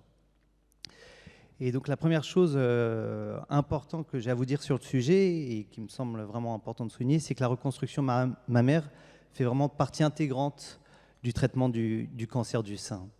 Le but est bien sûr de réparer le corps blessé, toujours en respectant les impératifs du traitement curatif. On verra que de temps en temps, plusieurs procédés existent, mais malheureusement, en fonction du traitement curatif, les choix peuvent se limiter. En tout état de cause, la reconstruction mammaire fait partie intégrante du traitement du cancer du sein parce que finalement, la santé, ce n'est pas juste l'absence de maladie ou d'infirmité, mais c'est aussi, comme nous le rappelle l'OMS, un bien-être physique, mental, social. Et donc, dans ce cadre-là, la reconstruction mammaire permet justement d'arriver à ce bien-être. Une question est à se poser parce qu'en France, actuellement, seulement 30% des femmes ont recours à la reconstruction mammaire après une mastectomie totale. La reconstruction mammaire n'a pas de contre-indication absolue, hormis les quelques contre-indications liées à l'anesthésie générale, ne présente aucun risque péjoratif sur la survie, ni même sur la rechute, et dans toutes les études, améliore significativement la qualité de cette survie. On peut donc se poser la question de ce pourcentage de 30%, et finalement, voilà, se dire il y a peut-être un besoin d'information et de soutien chez ces patientes pour passer le pas et aller vers une reconstruction mammaire, et également finalement les accompagner, parce qu'on va voir de temps en temps, ça peut être des parcours qui sont assez longs. Le timing de la reconstruction mammaire, ça peut être plus ou moins long. Il y a deux types de reconstruction mammaire dans le temps, en tout cas. La reconstruction mammaire dite immédiate, qui permet finalement une reconstruction dans le même temps que le traitement du cancer du sein. C'est ce que nous faisons à Clinique Métivé, notamment avec le docteur Guillot, où on opère ce qu'on appelle à 4 mains. Le chirurgien oncologue qui retire le cancer, qui guérit la maladie, le chirurgien plasticien qui répare finalement les séquelles de ce traitement curatif. Il y a bien sûr des points positifs, ils sautent naturellement à l'esprit. Finalement, il peut y avoir aussi quelques effets disons, qui nous empêche à arriver à une finalité essentielle, on le verra un petit peu plus tard. Et il y a la reconstruction mammaire différée. Reconstruction mammaire différée, finalement, on a fait le traitement du cancer du sein, on a guéri la maladie, on a guéri le cancer, et puis secondairement, à distance, en fonction des délais, toujours pareil, des différents traitements qui peuvent y être associés, on réalisera la reconstruction mammaire. La reconstruction mammaire immédiate, comme je vous l'ai dit, le traitement finalement s'inscrit dans le traitement du cancer du sein, c'est-à-dire dans le même temps opératoire, la patiente finalement s'endort à son cancer, se réveille, n'a plus de cancer, et finalement les séquelles qu'aurait pu avoir ce traitement ont été, on va dire, améliorées par la reconstruction immédiate. Le grand bénéfice, bien sûr, c'est de ne pas vivre cette séquelle de cancer du sein, donc de ne pas vivre sans sein. Ça nécessite donc la double compétence, comme je vous l'ai dit, mais c'est là où je voulais en venir, c'est que finalement, de ne pas vivre sans sein, peut-être que c'est un peu plus difficile de vivre avec un sein qui n'est plus notre sein. Et c'est en ça où la reconstruction mammaire immédiate doit être bien expliquée auparavant pour ne pas avoir cette déconvenue-là. La reconstruction mammaire différée, donc comme je vous l'ai dit, on passe finalement d'un thorax certains pourraient dire mutilé, mais nécessairement mutilé pour guérir la maladie. Et puis on va réparer ce sein au bout de 6 mois, 1 an, en fonction des traitements curatifs qui auront été associés. Et finalement, contrairement à la reconstruction mammaire immédiate, on peut de temps en temps s'apercevoir que vivre pendant une certaine période sans sein, avec un thorax abîmé, et ben la reconstruction mammaire qui arrive secondairement est beaucoup plus facilement acceptée. Ce sein qui n'est pas forcément le nôtre, qui n'est plus exactement comme celui qu'on avait, et ben est accepté plus facilement et mieux accueilli. Il y a différents procédés pour faire cette reconstruction mammaire. On va les voir un peu plus rapidement. Les 2 grands procédés sont finalement les reconstructions mammaires par prothèse définitive ou prothèse d'expansion. On va voir quelques cas et puis quelles sont les indications. Et les lambeaux. Les lambeaux, finalement, c'est on prend une partie du corps pour reconstruire le sein. Les plus classiques, on va dire, ceux qui sont faits le plus communément, le lambeau de grand dorsal, où on prend une partie du dos, et le DIEP, c'est un lambeau abdominal en microchirurgie, on y reviendra. Et enfin, la dernière étape, ce sera la reconstruction de ce qu'on appelle la PAM, la plaque aréole mamelon. La reconstruction par prothèse, le principe, bien sûr, on a enlevé un volume, puisqu'on a retiré le cancer avec le sein, mais il nous reste la peau. Et donc, finalement, on va remplacer ce volume retiré par une prothèse qui viendra apporter ce volume. On met la prothèse sous le muscle pectoral. Après, c'est un peu des détails techniques. Ces prothèses peuvent être soit en gel de silicone, soit remplies de sérum physiologique. Tout ça, c'est encore une fois à discuter, des avantages et inconvénients. Et ça fait partie des informations données à la patiente. Et puis, il y a l'expansion cutanée. L'expansion cutanée, finalement, c'est la mise en place d'une prothèse, mais on n'a pas assez de peau pour apporter le volume nécessaire à la reconstruction de ce sein. On a un manque de peau, et donc cette prothèse d'expansion, finalement, c'est une prothèse, mais dégonflée, qu'on va gonfler petit à petit de façon itérative pour gagner et expandre de la peau. La prothèse mammaire, donc, le grand avantage, c'est que bien sûr, on repasse par la cicatrice de mastectomie, on met la prothèse en place, et finalement, on finit par la reconstruction de l'aréole et du mamelon. Alors, effectivement, quand on met une prothèse, quand on reconstruit un sein avec une prothèse, le sein est assez rond, hein, il est rarement ptosé, il est d'un volume plutôt limité. Donc, comme chez cette patiente-là en particulier, on fait en plus ce qu'on appelle un geste de symétrisation de l'autre côté pour égaliser au maximum les 2 seins. La prothèse d'expansion, c'est, voilà, on veut mettre une prothèse, mais on n'a pas assez de peau, on sait qu'on n'arrivera pas à mettre le volume qu'il faut, et donc on va mettre une prothèse dégonflée qu'on va ensuite, en consultation, gonfler petit à petit, tous les 15 jours, pour expandre, gagner de la peau, pour ensuite pouvoir mettre notre prothèse de volume souhaité. Ensuite, il y a les reconstructions par lambeaux. Les 2 lambeaux dont je vais vous parler, qui sont un peu les lambeaux les plus communément réalisés, sont les lambeaux de grand dorsal. Le lambeau de grand dorsal, souvent celui-ci est associé avec soit la mise en place d'une prothèse, soit un lipofilling. Lipofilling, c'est une injection de graisse. Pourquoi ? Parce qu'il est peu volumineux, et donc ça apporte des tissus de bonne qualité, mais on a besoin d'un peu de volume pour reconstruire le sein et faire un galbe satisfaisant.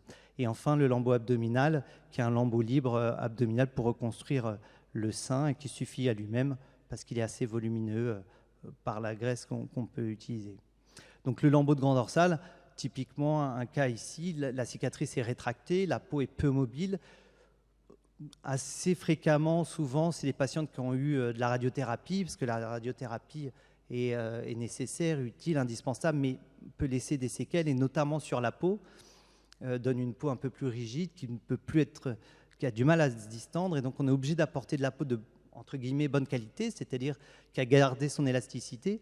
Un des endroits, c'est le dos. On vient prendre cette palette cutanée que l'on ne vient pas placer devant pour apporter des tissus, et bien sûr là on a apporté en plus une prothèse, parce que le lambeau du dos ne suffit pas lui-même pour apporter le volume. Contrairement aux prothèses, bien sûr, ça entraîne des séquelles supplémentaires, une cicatrice dans le dos notamment, et puis l'effet un peu palette que l'on peut le voir sur le thorax, mais de temps en temps, malheureusement, on n'a pas le choix, il faut apporter des tissus, et donc ce lambeau en fait partie. Le lambeau libre abdominal, ce qu'on appelle le DIEP, Bon, je vais vous passer la définition du Dieppe. C'est une définition en anglais pour dire qu'en fait, on utilise la peau du ventre avec sa petite artère et sa petite veine, et qu'il est ensuite libéré et micro-anastomosé au niveau du thorax pour reconstruire le sein. Finalement, c'est une intervention que l'on peut faire en termes de prélèvement comme une abdominoplastie. C'est quand on retire la partie inférieure du ventre entre le nombril et le pubis pour retendre la peau du ventre. Ça peut même être finalement un bénéfice secondaire. Tant qu'à faire, c'est pas plus mal. Et puis en plus, ça permet également, comme c'est un lambeau un petit peu volumineux, de surseoir à une symétrisation du sein contralatéral, parce que contrairement à la prothèse, ça fait un sein moins rond, un peu plus ptosé, donc finalement presque plus naturel. Enfin, il y a la reconstruction de la PAM, la plaque aréole-mamelon. On reconstruit l'aréole et le mamelon, soit par greffe de peau, soit par tatouage pour l'aréole. Pour le mamelon, pareil, on peut y associer des techniques de lambeaux. Je vais passer, c'est un petit peu technique, mais au final, ce n'est pas une étape à négliger, parce que rapporter un volume sur un sein, c'est bien, mais finalement, l'aréole et le mamelon, ça vient vraiment mettre le point définitif, et c'est finalement ce qui donne l'esthétique du sein. Un sein sans aréole ni mamelon, finalement, n'est pas vraiment un sein. Voilà, en conclusion, la reconstruction mammaire, comme je vous l'ai dit en première diapo, pour moi, fait partie vraiment intégrante du traitement du cancer du sein. Il devrait même être discuté dès le diagnostic de cancer évoqué. En tout cas, il fait partie des discussions co-chirurgicales. Pour le protocole thérapeutique, va-t-il y avoir de la radiothérapie? Est-ce qu'on peut faire une reconstruction mammaire immédiate? Vaut mieux attendre un second temps, etc. etc. Donc, ça fait vraiment partie de la réflexion et de toute cette démarche thérapeutique pour finalement guérir ce cancer du sein.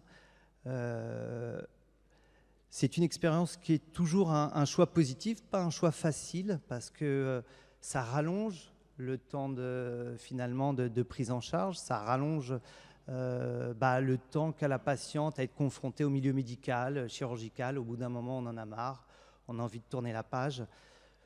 C'est peut-être là où l'information et le soutien, l'information du milieu médical, le soutien via ces associations, via des patientes qui sont déjà passées par là, peuvent être importantes.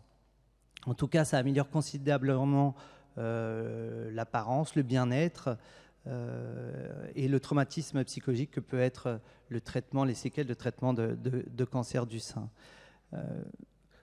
Au final, pour moi, il me semble en tout cas que la reconstruction mammaire réussie, c'est pas forcément le sein parfaitement symétrique, superbe, comme on en rêve, etc. On essaye de faire toujours au mieux, de faire effectivement un sein le plus, entre guillemets, plaisant possible. Mais moi, le retour de patiente que j'ai, où je me dis, bon, là, a priori, c'est parfait, c'est quand, quel que soit finalement le résultat qu'on peut trouver, esthétique du sein, c'est quand la patiente me dit, là, docteur, j'ai oublié mon sein. Et finalement, de pouvoir retrouver une activité et d'oublier ce sein, on se dit, bon, la page est tournée, donc on a fait notre travail. Et enfin, la parole aux patientes, parce que, effectivement, comme je vous l'ai dit, je pense que c'est un manque d'information et de soutien. Et bon, nous, on essaie de délivrer le plus d'informations possible, mais il y a beaucoup d'informations dès que le diagnostic est posé, entre le thérapeutique, le suivi, etc. Donc, je peux comprendre qu'on soit noyé, et finalement que les patientes qui sont déjà passées par là prennent le temps, et surtout de façon un peu récurrente, permet vraiment, je pense que c'est vraiment ça qui aide au maximum les patients. Merci de votre attention. Merci beaucoup Alexandre. Et on va passer la parole à Éléonore pour la partie kinésithérapie. Bonsoir à tous. Donc, je suis Éléonore Cornevin. Je suis kinésithérapeute à Saint-Maur-des-Fossés. Alors, c'est une grande première pour moi de parler dans le micro. Je n'ai pas, comme Corinne, l'habitude de manier tout ça. Donc je suis, depuis quelques années, je m'occupe des femmes atteintes d'un cancer du sein. C'est quelque chose qui me passionne. Donc je fais partie maintenant du membre des réseaux du kiné du sein. Voilà. Et puis je voudrais aussi vous présenter ma collègue Nadia Bernier, qui est aussi kinésithérapeute sur Saint-Maur, qui elle est membre de l'AKTL. L'AKTL, c'est l'association des kinésithérapeutes pour la recherche et la kinésithérapie des troubles lymphatiques et veineux. Donc, ce sont des kinésithérapeutes les kinésithérapeutes de l'AKTL prennent aussi beaucoup en charge les femmes qui ont eu un cancer du sein. Donc, le kinésithérapeute, il a... je ne sais pas comment ça marche. Le kinésithérapeute, il va avoir un rôle d'accompagnement tout au long du traitement du cancer du sein.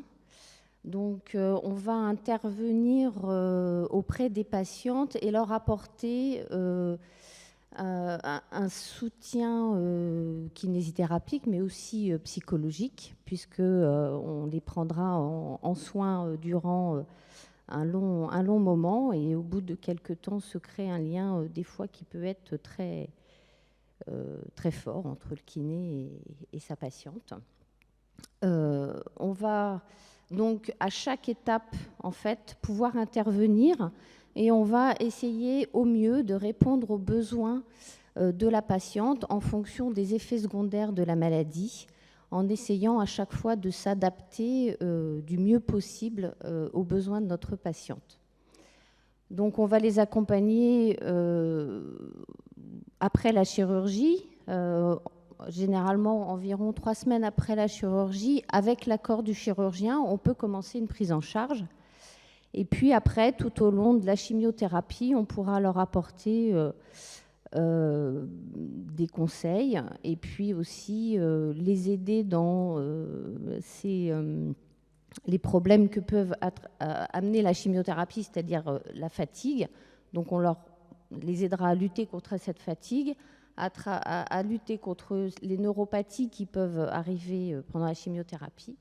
Et puis après, on va les accompagner, les préparer et les accompagner pendant la radiothérapie, pendant l'hormonothérapie. On peut aussi les préparer, les accompagner pendant la reconstruction, qu'elle soit à distance ou immédiate, puisqu'on peut aider à préparer la peau avec nos techniques de massage pour améliorer, aider un peu le chirurgien à pouvoir mieux travailler. Comment ? Alors, les principales préoccupations du kinésithérapeute, ça va être la raideur de l'épaule et l'œdème. Alors, la raideur de l'épaule, elle arrivera ou pas, mais c'est une de nos préoccupations principales parce que c'est elle qui va gêner la patiente dans ses activités quotidiennes. Donc il faut restaurer cette liberté d'épaule pour que la patiente puisse retrouver une vie,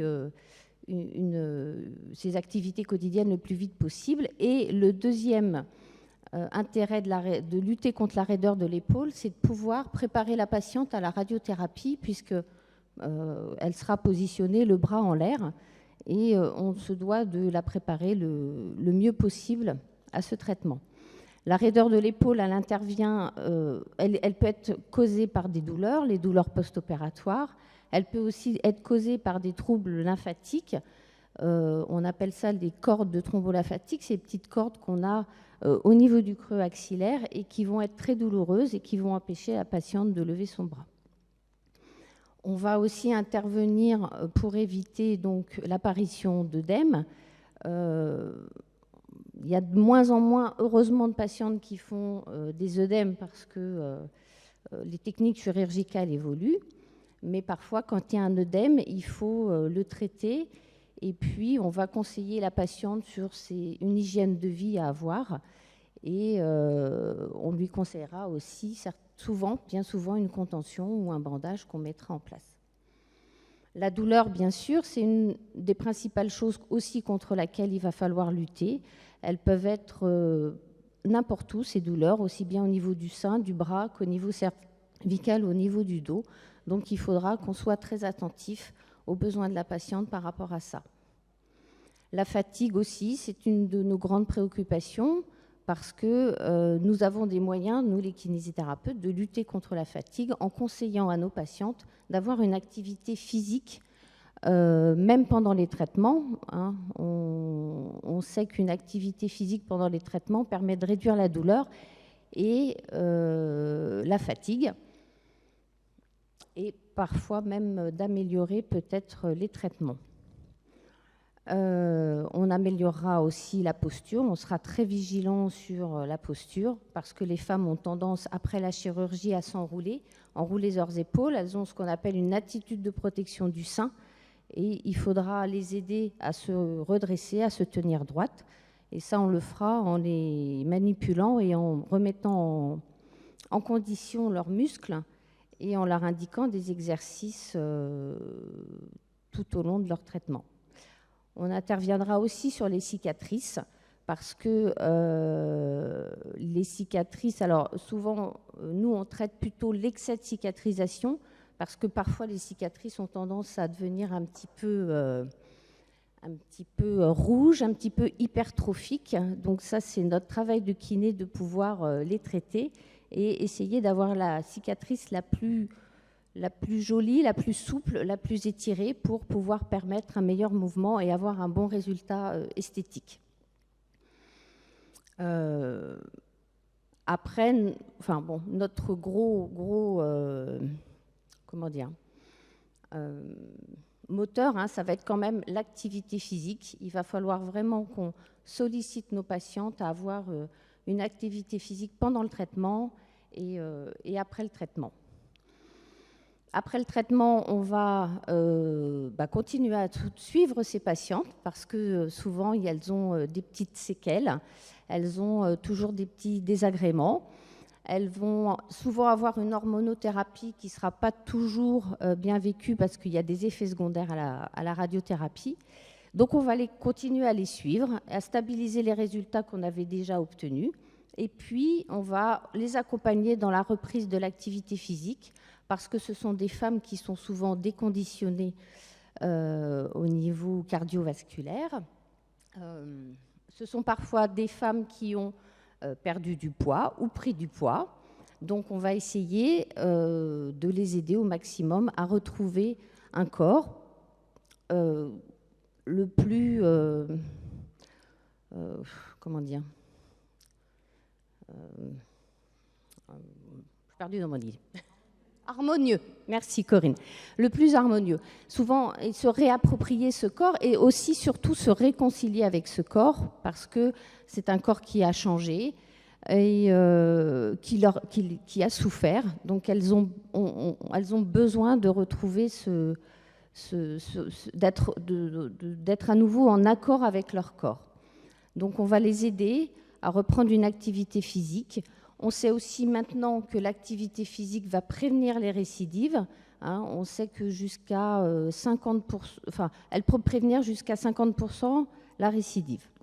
Et puis, on va les orienter aussi vers des supports, d'autres soins de support, mais ça aussi tout au long de nos traitements. On peut les diriger vers des médecins acupuncteurs pour les soulager tous leurs maux. On peut les diriger aussi vers des groupes de parole, etc.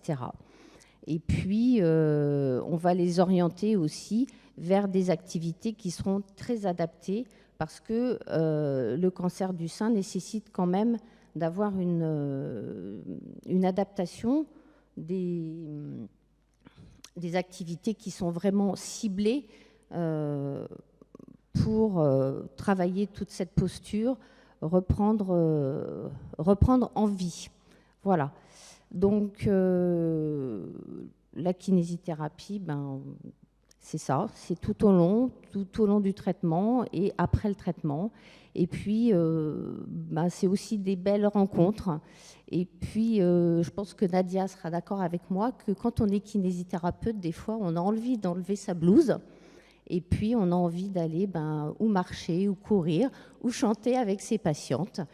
Et ça fait du bien à tout le monde. Voilà, je vous remercie de votre attention. Et je passe la parole à Corinne, qui va vous présenter l'association.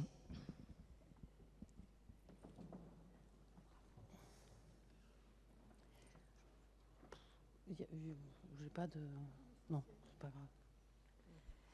Eh bien, bonsoir.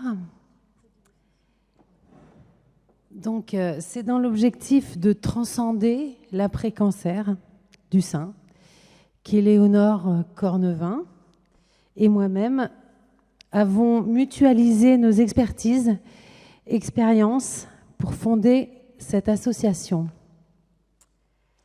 Elle a pour but d'apporter un nouveau souffle à toutes les femmes qui vivent le pendant et surtout l'après-cancer du sein à travers des activités adaptées où la respiration tient le premier rôle.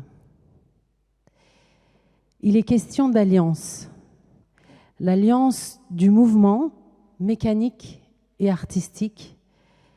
Il est question de reprendre sa place dans son corps. En effet, notre association est née suite à un constat simple, celui de l'isolement, la perte de sens, la perte de confiance en soi, les bobos de l'âme et du corps qu'une grande majorité de femmes subissent à ce moment délicat de leur vie. Notre solution, notre pierre à l'édifice, a été de concevoir chacune, avec nos savoir-faire, savoir-être, expertise et expérience, des ateliers ciblés pour envisager son corps autrement et lui donner un nouveau sens. Comprendre et ressentir sont les piliers. Le sens, c'est le souffle, les moteurs. La dimension humaine en guide indéfectible, parce qu'au-delà des traitements, des suivis médicaux et autres rendez-vous automatiques, il y a la singularité de chacune, une sensibilité, une perception, des traumatismes mécaniques, posturaux, vocaux, esthétiques, familiaux et d'autres.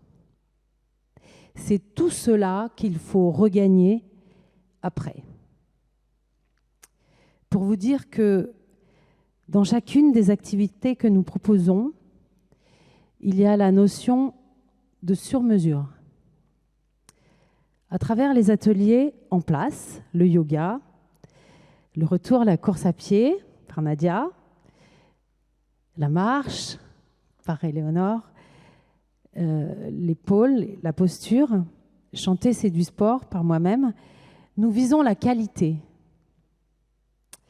Notre intention est de participer subtilement à réorganiser, réharmoniser le corps en partant de sa mécanique jusqu'à l'instrument de musique unique qu'il est, porté par la voix et les émotions. Vous l'aurez compris, l'idée principale est de redimensionner positivement cette phase extrêmement délicate de l'après. Se retrouver soi, reprendre ses marques, apprendre à respirer, stimuler ses muscles en douceur, réenvisager son corps, sublimer sa voix par la musique, le chant, privilégier le mouvement coûte que coûte. Plus globalement, le but de Souffle Rose est d'aider les femmes à œuvrer individuellement pour leur bien-être avec l'appui du collectif.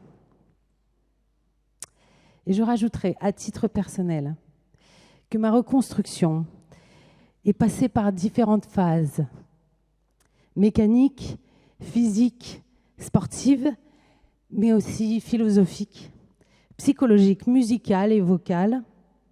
Le langage universel qu'est la musique, dont les bienfaits sont prouvés aujourd'hui par les neurosciences permettent, au-delà du plaisir d'écoute, de trouver des passerelles magiques pour se retrouver, se découvrir ou parfois même se redécouvrir sous un autre angle. Je terminerai par remercier tous les médecins qui participent à la prise en charge et au suivi, les acteurs des médecines parallèles et complémentaires, les différentes activités qui restructurent et qui m'ont permis de créer la mienne. Chanter, c'est du sport. Je souhaite à toutes les femmes de trouver leur bonne voie pour rayonner encore et retrouver l'élan d'un nouveau souffle.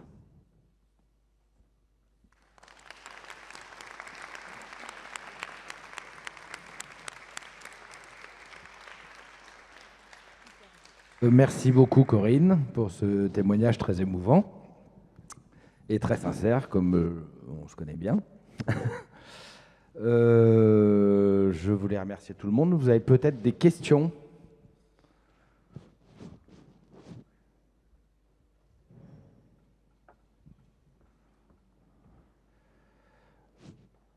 Non. Personne n'a de questions entre vous ? Ah, si.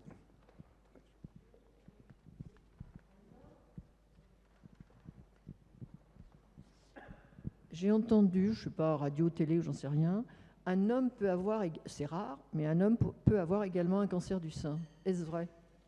Oui? D'accord. 1%, je crois, hein, à peu près. 1% des hommes ont un cancer du sein.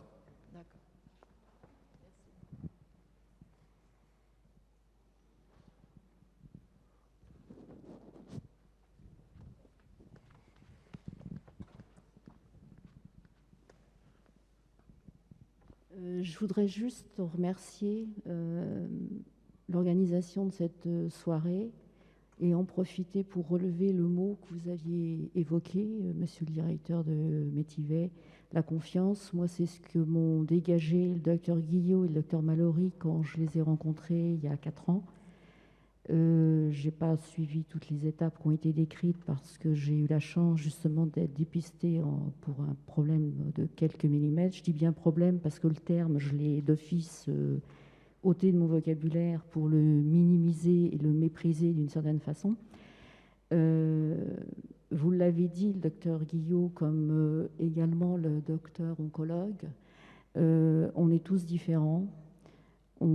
Et vous parliez, Nadia, dans votre conclusion de voix. Moi, j'ai écouté ma voix intérieure en fonction de ma personnalité, de mon caractère, pour faire face à ce truc. Je dis bien ce truc parce que je ne peux pas prononcer même encore maintenant le mot. Et je pense qu'il faut vraiment se mettre le mieux en fonction de soi-même, de façon à pouvoir se dégager des conseils, de tout ce qu'on peut entendre autour de soi. Le choix que j'ai fait, moi, personnellement, c'est de très peu en parler et surtout vis-à-vis de ma profession, de façon à ne pas être marginalisée et de ne pas subir de discrimination, parce qu'il y a quand même un problème dans les entreprises par rapport à ça. On peut être l'objet de discrimination et être mis, pas à l'écart, mais donc j'en ai parlé au minimum. Donc, je voulais revenir sur ma question après le commentaire un petit peu lent, excusez-moi. Il y a un débat à l'heure actuelle sur pourquoi maintenant, comment on peut légitimer que les dépistages systématiques s'arrêtent à 74 ans avec le rallongement du délai de vie. Est-ce que ça veut dire qu'il y a là aussi une forme de discrimination si on dépasse la date, l'âge de 74 ans, alors que le rallongement de la durée de vie, surtout chez les femmes, est nettement supérieur à 80 ans maintenant? Est-ce que c'est un problème qui va être réactualisé? Autrement dit, le dépistage systématique ira au-delà des 74 ans, ou bien est-ce, et je ne rentrerai dans aucun débat, une politique qui est de la santé publique en France? Comment est-ce que ce sujet-là va évoluer, ou est-ce qu'on restera sur l'âge fatidique des 74 ans? Je ne sais pas si... Oui.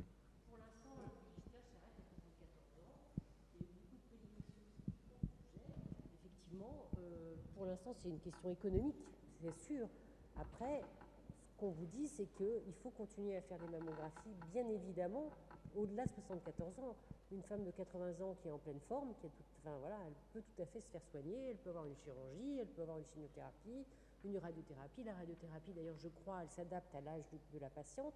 Donc, la mammographie, elle est prise en charge. Alors après, elle n'est pas prise en charge à 100%, mais pour les femmes qui ont des mutuelles, elle est prise en charge. Voilà. Et donc, en fait, on a ciblé cette zone 50-74 ans. Il y a des cancers avant 50, il y en a après 74 ans, et on les traite et on les prend en charge de la même manière. C'est juste, effectivement, un débat de santé publique où la prise en charge...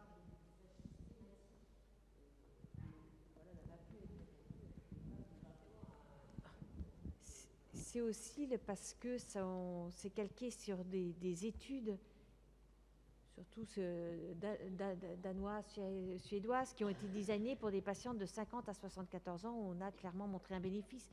Et les études n'ont pas été conduites après. Donc on ne peut pas, sur le plan de il faut aussi parler en termes d'économie de santé, proposer quelque chose qui n'a pas été évalué et économiquement et en termes de bénéfices en termes de survie. Par contre, là, on parle du dépistage de masse remboursé, les campagnes. On peut le faire, on peut faire un dépistage individuel et chaque année faire sa mammographie tous les 2 ans. Enfin, ça dépend du cas. On peut le faire, mais pas remboursé par la sécurité sociale, forcément. Pas complètement à 100%. Voilà. Remboursé comme des soins, comme vous allez chez votre médecin. Moi, j'ai retenu quelque chose, c'est que c'est très personnalisé, en fait, finalement, que ça soit au niveau approche du patient, les traitements sont de plus en plus personnalisés. Et c'est vraiment ce que je retiens de tout ce qui a été présenté, c'est que c'est vraiment, on dit toujours, c'est un peu la phrase, on va dire, classique, c'est chacun vit son propre cancer.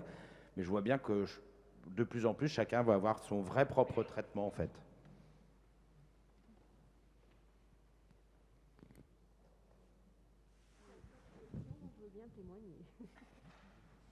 Bonsoir, donc je m'appelle Paloma et donc je suis la tumorectomie mastectomie de l'année 2012 du docteur Guillot, une des vôtres, n'est-ce pas, et la chimiothérapie du docteur Mallory.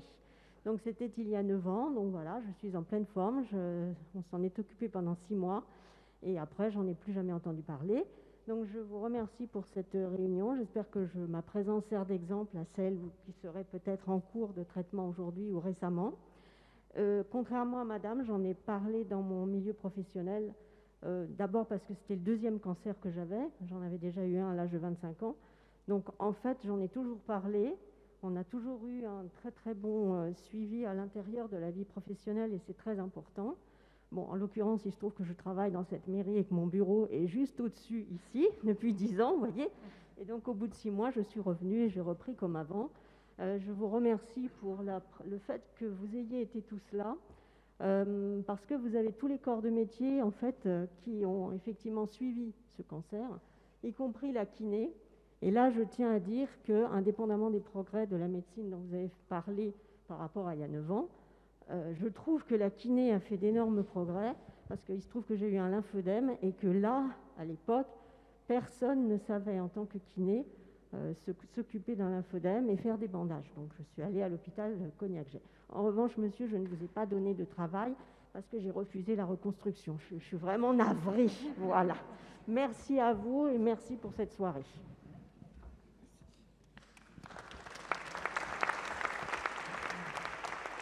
Je pense qu'on va pouvoir conclure la soirée. Je voulais remercier tout le monde d'être présent. On va donner la parole à Florentine.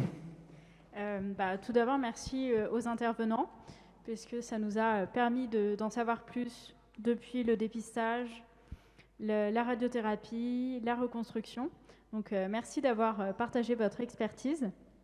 Et puis, merci à vous d'être venus.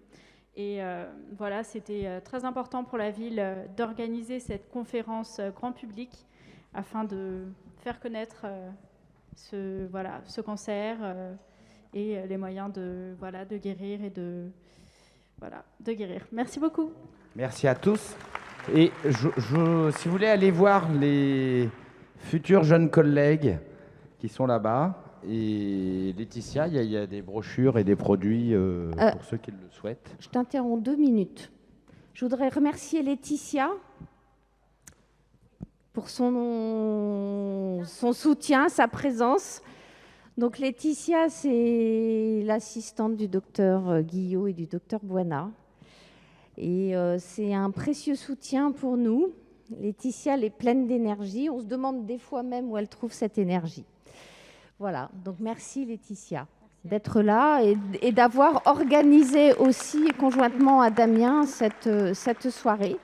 Et je voulais juste aussi dire un petit mot. Je voulais remercier tous les bénévoles de Souffle Rose qui nous ont aidés pour ce mois d'octobre et qui nous aident tout au long de l'année. Et voilà, merci à vous et merci d'avoir été là aujourd'hui.